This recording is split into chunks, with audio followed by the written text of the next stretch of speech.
What's up? What's up? Polo Sports Talking Entertainment here again with another one.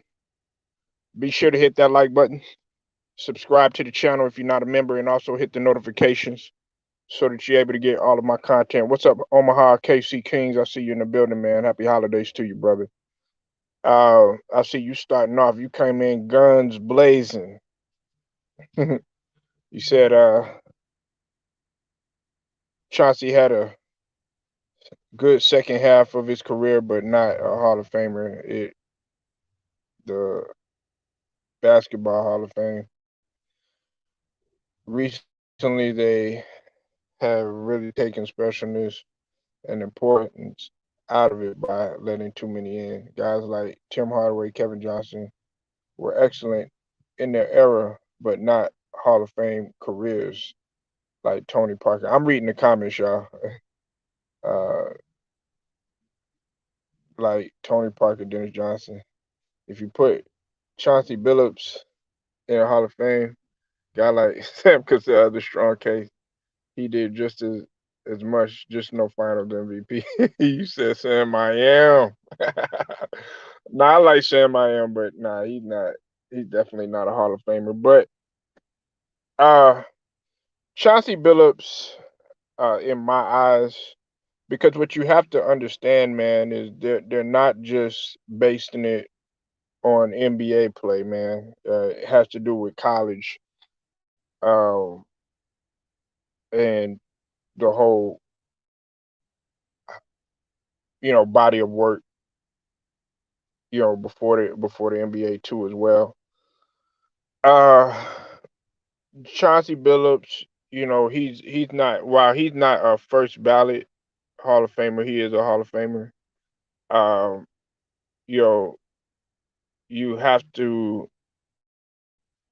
understand, like, okay, his first half, he didn't like Omar was just saying, he didn't have, a strong first half, but that was only what maybe I would say,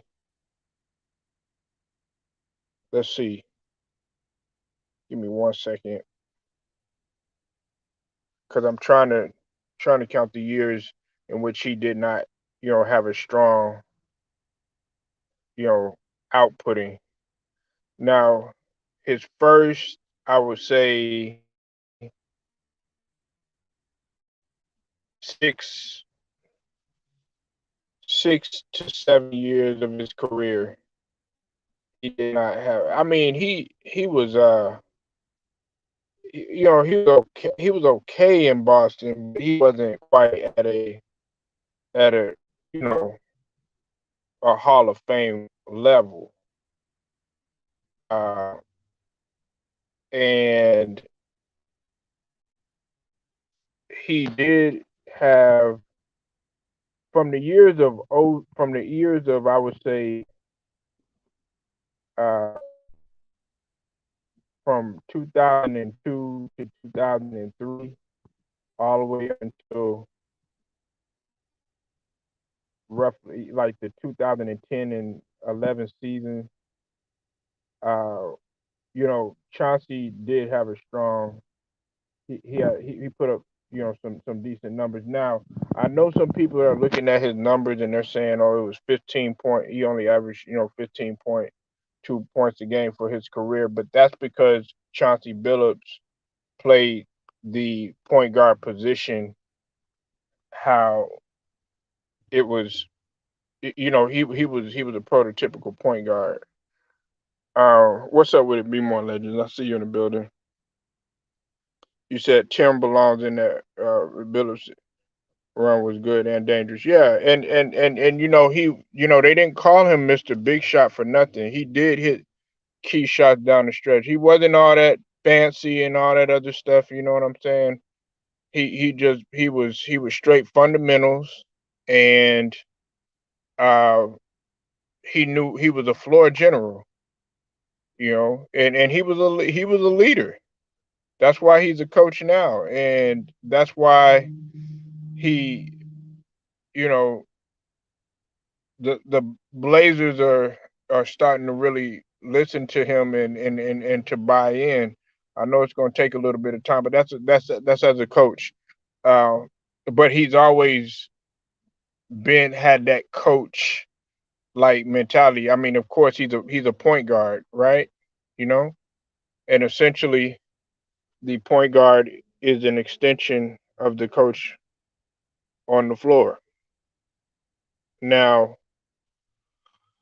uh, I think that the knock on Chauncey Billups would probably be only the beginning of his career and the end, towards the end. You know what I'm saying? But he had a strong, good anywhere from it was about 11 years, 9 to 11 years of where you could say that Chauncey, was that guy. Now, was he on, Magic Johnson's level or Isaiah Thomas's level and all of that? No, he wasn't. Or like Omaha just mentioned, Dennis Johnson or, even Tony Parker, because Tony Parker definitely has a case too. Being that, people forget that Tony Parker was the finals MVP. He was the finals MVP too. And he has more championship than Chauncey Billups, you know. So we have to take that into consideration. I know a lot of people, they base it on many different things, but in my eyes, Chauncey Billups is a Hall of Famer. The reason why I had to do him separate, no homo.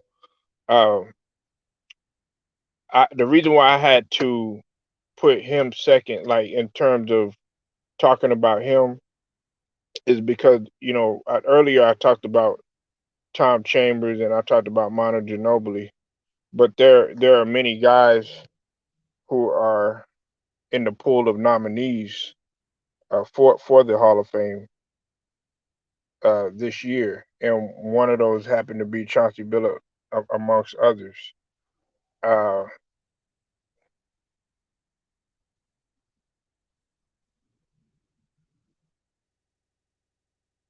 Give me 1 second, y'all.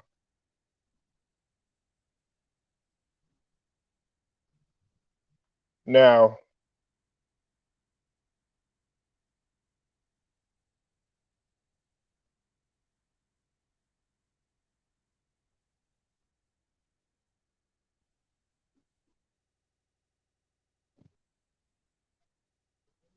give me 1 second.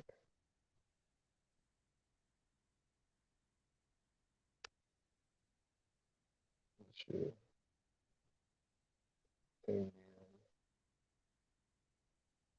Uh, Now, I had to get my list together, and just make sure that I have everything right. Now, the ones that are up for this year were in nominations for 2020.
A lot of them, and as well as yeah, LB and LVZ. I know they all recognize some of these names, but You know, if I know somebody mentioned Tim Hardaway. Tim Hardaway, he's he's not first ballot, but he definitely has definitely does have a case. You said Parker floater was damn near unstoppable. Yeah. See, the floater was Tony Parker, and the Euro step, innovation came from Mono Ginobili. And those are two guys that see when you talk about Hall of Fame worthy. I know that some people don't really look at that, but what they brought to the game was they revolutionized some things. Like Tony Parker, he revolutionized to a degree the point guard position because he was able to get buckets without just relying primarily on the jump shot. For the I would say the beginning of his career, he was all about getting to the basket, stuff like that, in his playmaking, and he just brought a whole nother style to the point guard position. He wasn't all that fancy or anything like that. He was just straight, just simple, and but he played winning basketball. And then when you needed him to score and you needed him to playmate, Tony Parker was there. And then the thing with Mono Ginobili, that punch was so significant. See, I can understand why some people call the Spurs a super team, but I don't put them in a category of a super team for the simple fact that they did it organically, you know, but they evolved into just a great team. They evolved into a juggernaut. It wasn't put together because of trades or free agency or anything like that. They just drafted. They drafted well.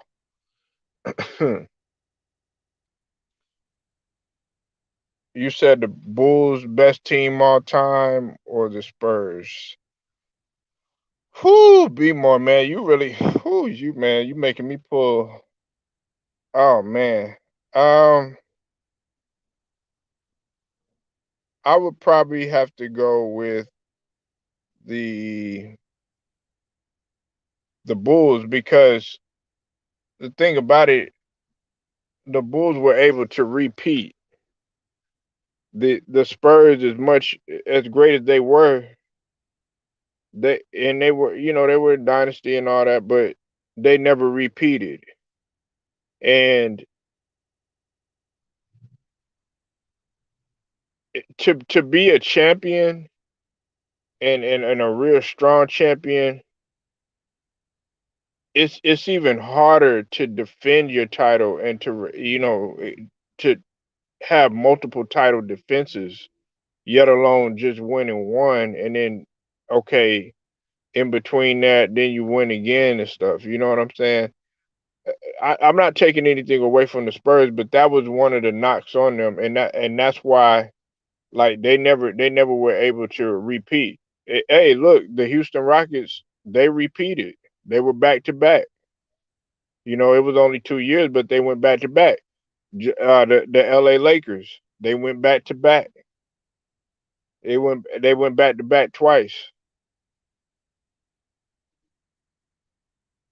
You see what I'm saying? So we got to look at it from that. That's why, like uh, it's hard to repeat because teams are coming at you the very next year, and on top of that, they're trying to follow that blueprint, whether it's in football or basketball. Even though football much different, but you still have to defend the title. You're the champs at that time, and a lot of teams are studying you. A lot of players are studying individual players. Who's that guy? Like for instance, people are gonna try to see if you're a good defender or something like that, you're gonna see, okay, what are some ways I could do to shut down Steph Curry, or what can I do to you know, shut down LeBron James, or at least contain him or something like that. Or when Kobe was playing,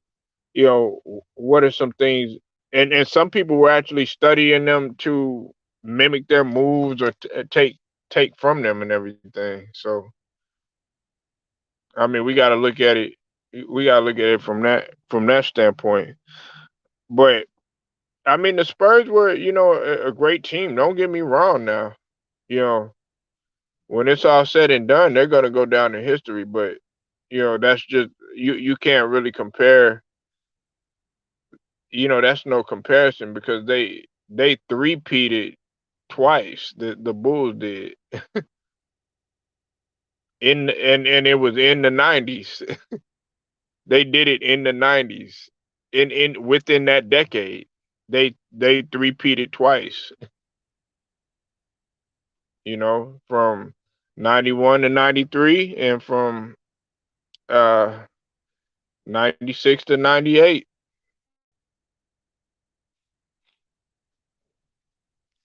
So we gotta look at it from that standpoint. Now, I don't think that the first Lakers team gets talked about enough. Come on, man. They won 3 championships, and that was that was a hard team to stop. And I know some people are gonna mention, the Kings game and all that other stuff. Look, hey, y'all could get into that hypocrisy, and oh, not hypocrisy, I'm sorry, conspiracy, and all this other stuff. You know what I'm saying? But at the end of the day, it's in the books. You can't go back. You can't rewrite history. And they were one of the great dynasties. See, now that would be a better comparison. The the Bulls and the Lakers, the Kobe and Shaq era. That would be a better comparison. And then also, you got to realize the Pistons repeated too. And this is another thing. It's funny, because I was talking. I mean, I was listening to Turod. Turod brought up a good point. Shout out to Turod for TV. He brought up a a damn good uh, video today, and it concerned Isaiah Thomas. Now that we're talking about the Pistons, and Isaiah Thomas was saying that he beat all of the guys. He beat Bird, and he beat Magic, and he also beat Michael Jordan. And it's like the Pistons don't, they don't get talked about enough. Now, I'm saying from my point of view, that's why I have Isaiah Thomas. That's one of the reasons why I have Isaiah Thomas as my starting point guard of all time. You know, because that's one of the reasons. And on top of that, like I said, I don't need to mention it again, but the one of the main reasons is because he did more with less. You know. Now, he did have a good point. I feel where he's coming from. He stopped Jordan, he stopped Bird, and he stopped Magic. I mean, that's just what it is, and you have to give him that. Like, that's one of the things that, like, when we get into like these debates about, or which team is the best, or which player was the best, and everything like that. The first question that a lot of people are gonna ask you, okay, well, who did you stop from winning the title? Who did you prevent from winning the title? You know what I'm saying? And that's what has to be looked at. But I don't think people, they don't I mean, that's just me. That's how I look at things. You know. Uh Another thing is that if a player goes to another team, how how beneficial is he to that team to that team? Like for instance, you know, one could make a case about. I know some people they don't see Robert Horry as a Hall of Famer. You know what I'm saying?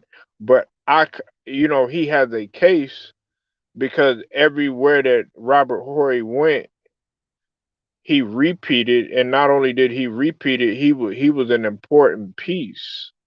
You know what I'm saying? He does have a case. Now, as far as his numbers and all that other stuff, no, he didn't have Hall of Fame numbers, but he was important. And then on top of that, if it wasn't for some of his shots, he probably would have. He probably. You said Trey Chambers. What's up with it, Trey Chambers? You said Chauncey is a two-way point guard. He played both ends. Absolutely, man. Absolutely. And he played defense. He played in the time when you had to play defense.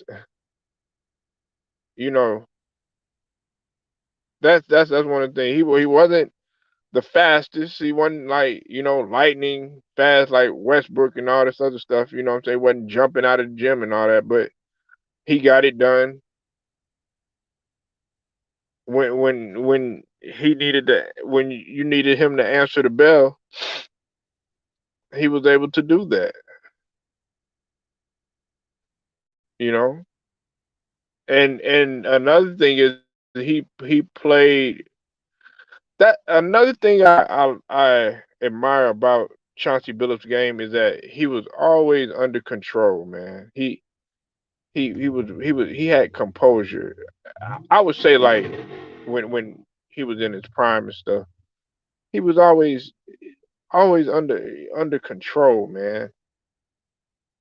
I'm a Chris Paul fan, and 2009 Nuggets they killed the Hornets. Yeah, yeah, yeah, man. Yeah, and Chris Paul. That's now he know Chris Paul. Okay, let's just be honest. Like, let me give like a better example. Okay, and more exciting to watch in terms of point guard play. I like Baron Davis, right? Because Baron Davis could, he could jump out of the gym. He could pull up when you needed him to. He wasn't like, shooting like 40% or uh, Steph Curry, nothing like that. But he could shoot, you know what I'm saying, a little bit. Then on top of that, he had moves to the cup, and on top of that, he could he had, dimes. He could drop dimes. However, his longevity was not good at all, and he was, injuries were, made his career cut his career short. But talent wise, he was more exciting than Chauncey. But Chauncey was the better overall. He had the better overall career because he got the chip. He was the leader. He was in the. They were in the hunt pretty much all the time. They knocked off like you said, the Nuggets and everything. And you know, he was beneficial for your team, and he played winning basketball, and he was. It goes back to what I was saying a little bit earlier, about durability, man. You know, but yeah, that's who I like. That's who I like. My point guard. I liked him. And, he was exciting too. But if if I'm choosing a point guard, I'm gonna choose Isaiah Thomas as my number one point guard. You know, and that's just what it is. And believe it or not, I didn't like Isaiah Thomas. Coming up. I absolutely hated him. You know, he wasn't. It wasn't. It had nothing to do with Jordan either. It had nothing to do with that because I had friends that actually they love Isaiah Thomas. I was like, man, why you like that little motherfucker? I would say stuff like that. You know what I'm saying? But as I got older, I began to understand how truly valuable Isaiah Thomas was. But the the media and you know TV and narratives and stuff like that, they get put out there about Isaiah Thomas, so it's like he's not a well liked person, you know. But I got him because I try to put myself in the player's shoes, if that makes any sense. I try to put myself in the player's shoes. Like if I'm like looking at it from a standpoint of, okay, I'm a point guard and I don't really have that much talent on my team, but I got a great coach. I got we have a system and everything like that, and I got to win with the pieces that I have, and by motivating everybody, then I feel like, okay, that's that's just as great as, say, like a Magic who was blessed to play with the Kareem, right? He was blessed to play with Kareem. He was blessed to play with a James Worthy. He was blessed to play with, a Michael Cooper who don't nobody talk about.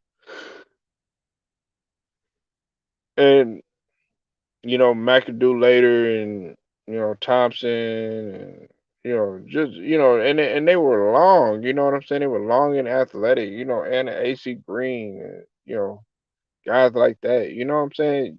You had talent on your on your team. And I'm not taking nothing away from the Pistons, but compared to, you got three Hall of Fame level players in Worthy, Magic, and Kareem. You know what I'm saying? And I still stand by this. Michael Cooper should be in there too. Michael Cooper, man, he's a hell of a defender, man. You know, and that's why he was in the pool of nominees. I really feel like Michael Cooper should get in there.